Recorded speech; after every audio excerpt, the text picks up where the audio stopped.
Hello guys, कैसे हो आप लोग।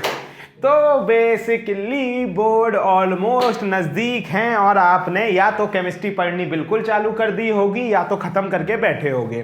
तो बेसिकली टेक्निकली एक चीज़ अच्छी है और बहुत चीज़ें थोड़ी सी आपको लग सकती हैं ख़राब हैं, पर ख़राब कुछ नहीं है, चीज़ें नॉर्मल आ रही हैं। जैसे फॉर एग्जाम्पल आपके बोर्ड के पेपर इस बार होने वाले हैं, सब्जेक्टिव आपके बोर्ड के पेपर हैं, उसके बाद आपको दूसरे सेंटर्स पे जाके बेसिकली पेपर देना है। आपको लिखने की आदत छूट चुकी होगी, एमसीक्यूज की आदत ज़्यादा होगी, तो बेसिकली आपको सब्जेक्टिव लिखने में थोड़ी सी प्रॉब्लम आ सकती है क्योंकि आपकी प्रैक्टिस खत्म हो चुकी है।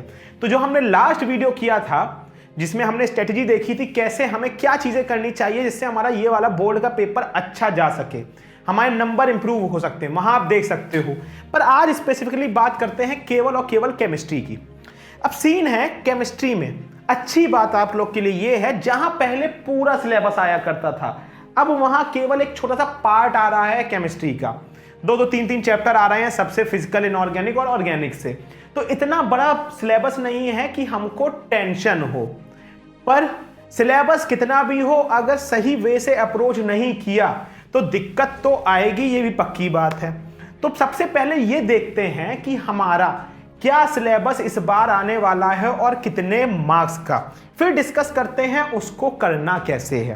देखो सबसे पहले आए तो इस बार का जो हमारा सिलेबस है, तो उस सिलेबस में अगर आप गौर से देखोगे तो हमारा ऑलमोस्ट 13 मार्क, ये क्या हो गया, हाँ ऑलमोस्ट 13 मार्क का हमारा क्या आने वाला है, 13 मार्क का हमारे आने वाला है फिजिकल केमिस्ट्री। क्या आने वाली है?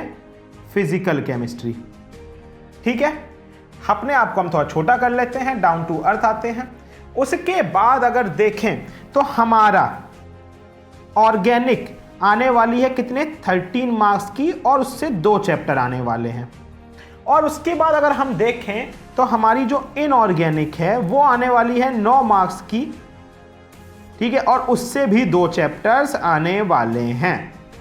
तो बेसिकली अगर टोटल देखोगे आपके 7 चैप्टर्स आने वाले हैं। टोटल अगर आप देखोगे तो आपके 7 चैप्टर्स आने वाले हैं, जिसमें फिजिकल 13 मार्क की, 13 मार्क की आपकी कौन सी, ऑर्गेनिक आने वाली है, और बचा हुआ पोर्शन आपका आएगा इनऑर्गेनिक से। तो अगर गौर से देखें तीनों चीजें बहुत इंपॉर्टेंट है, पर आई वुड से अगर आप गौर करो ऑर्गेनिक, तो ऑर्गेनिक सबसे ज्यादा इंपॉर्टेंट है। क्यों? 13 मार्क्स की आने वाली है, तो आने तो 13 मार्क्स की फिजिकल वाली भी है, पर फिजिकल से 3 चैप्टर से आने वाला है और ऑर्गेनिक के 2 चैप्टर से आने वाला है, जिसमें भी आपका जो ये अमीन्स वाला चैप्टर है ये काफी छोटा और काफी ज्यादा इजी चैप्टर है टेक्निकली, तो इससे इतना बड़ा पोर्शन नहीं आएगा।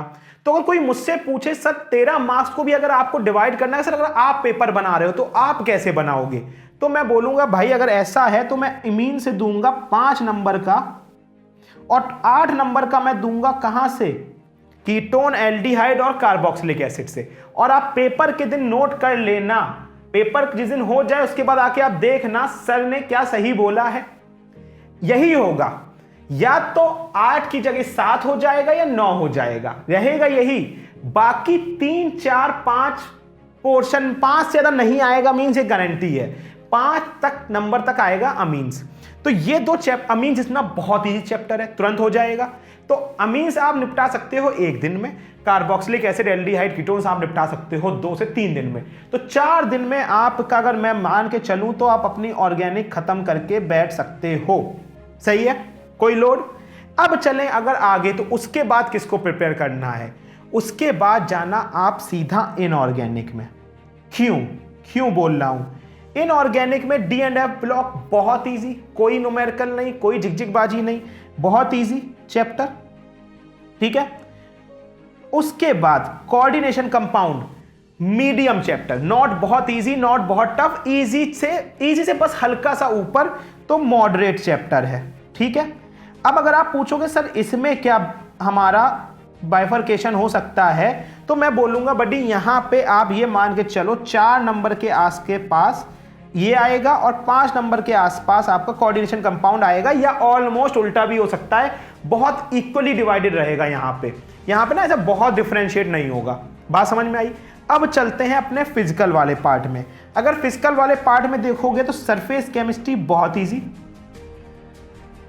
इजी चैप्टर, केमिकल काइनेटिक्स आपका मॉडरेट, और वैसे ही आपकी इलेक्ट्रोकेमिस्ट्री भी मॉडरेट। इलेक्ट्रोकेमिस्ट्री से आएगा न्यूमेरिकल, ये भी बहुत प्रोबेबल चांस है, सबसे ज्यादा चांस है न्यूमेरिकल आने का। किससे? इलेक्ट्रोकेमिस्ट्री से। अब आप बोलोगे सर क्यों इलेक्ट्रोकेमिस्ट्री से आने का चांस है? तो एक कॉमन सेंस लगाना, कोऑर्डिनेशन से कोई न्यूमेरिकल आएगा नहीं, सही है। D&F से कोई न्यूमेरिकल आएगा नहीं, इससे कोई न्यूमेरिकल आएगा नहीं, इससे कोई न्यूमेरिकल आएगा नहीं।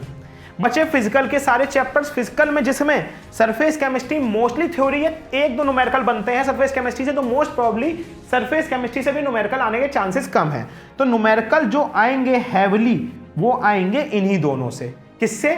केमिकल काइनेटिक्स और आपके इलेक्ट्रोकेमिस्ट्री से।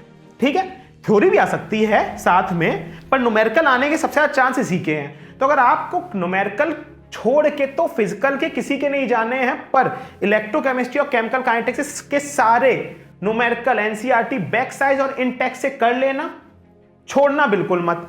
अब अगर मुझसे कोई पूछे सर इसका बाइफरकेशन करना हो 13 नंबर तो आप कैसे करोगे, तो मैं इसका एक बहुत सिंपल बाइफरकेशन करूंगा। क्या? इलेक्ट्रोकेमिस्ट्री को मैं दूंगा सीधा 5 नंबर, सही है। उसके बाद 4 और 4 नंबर मैं दूंगा किसके? आपको इन दोनों को। तो अगर मैं पेपर बना रहा हूं या मेरा पेपर का एनालिसिस होगा तो मैं कहूंगा भाई 5 नंबर आएगा आपका किससे? इलेक्ट्रोकेमिस्ट्री से, 4 नंबर केमिकल काइनेटिक्स से, 4 नंबर सरफेस केमिस्ट्री। जब एक आध नंबर का तो ऊपर हो सकता है, इससे ज्यादा डिफरेंस नहीं आएगा। तो आपको अगर फिजिकल चालू करना है तो तीसरे नंबर पे करो मेरे हिसाब से, और उसमें सबसे पहले आप पढ़ोगे क्या? फिजिकल में सरफेस केमिस्ट्री, फिर आप पढ़ोगे इलेक्ट्रोकेमिस्ट्री, और फिर पढ़ोगे आप केमिकल काइनेटिक्स तीसरे नंबर पे। तो अगर सिंपल बात करें आपको कैसे पढ़ना चाहिए, किस चैप्टर के हिसाब से पढ़ना चाहिए, सबसे पहले उठाओ अमीन्स नंबर 1 पे, नंबर 2 पे, नंबर 3 पे आप सीधे उठाओ कौन सा? अपना इजी वाला D&F, फिर अपना मॉडरेट वाला कोऑर्डिनेशन कंपाउंड, 5वां, 6वां और 7वां। इस तरीके से आप अप्रोच कर सकते हो सारे चैप्टर्स को। And stick only to NCERT, NCERT के आगे के कुछ मत करना। प्लस साथ में जो कंपलसरी चीज है जो मैंने आपको अपने पिछले वीडियो में बताया था, PYQs मत छोड़ना इनमें से किसी भी चैप्टर्स के। PYQs और एनसीईआरटी बैक एक्सरसाइज कर डाली, मैं गारंटी दे रहा हूं आपके 90 से ऊपर नंबर कोई रोक नहीं सकता जब तक आप कोई बेवकूफी करके ना हो। 90 से ऊपर के नंबर आपके पक्के हैं, ठीक है। तो पूरा आप समझ गए होंगे कि क्या क्या कंटेंट आने वाला है, कैसे पढ़ना है, क्या बाइफरकेशन और कहां से करना है। तो यही आज के वीडियो का मतलब था, इससे आपको क्लियर हो जाए कि केमिस्ट्री में हमें कैसे अप्रोच करना है अपने बोर्ड एग्जाम्स को, ठीक है। पक्का? चलो मिलते हैं बड़ी अपने नेक्स्ट वीडियो में, तब तक अच्छे से पढ़ो, लग के पढ़ो। कुछ दिन की बात और है, फिर इसको कर डाला तो लाइव झिंगा लाला भाई, ठीक है बड़ी। मिलते हैं अगले लेक्चर में, अपने क्लास लेक्चर में। तब तक के लिए take care, good bye and bye bye. Like comments भी कर दिया करो, ना लाइक हो, थोड़ा मोटिवेट हमें भी तो किया करो। हम तुमको रोज मोटिवेट करते हैं, नए नए वीडियोस ला के, स्ट्रेटेजी सेशंस बनवा के कैसे पढ़ना है। तुम टीचर्स को मोटिवेट नहीं करोगे, हमें तो मोटिवेशन चाहिए होती है, ठीक है। चलो bye bye, take care, love you guys.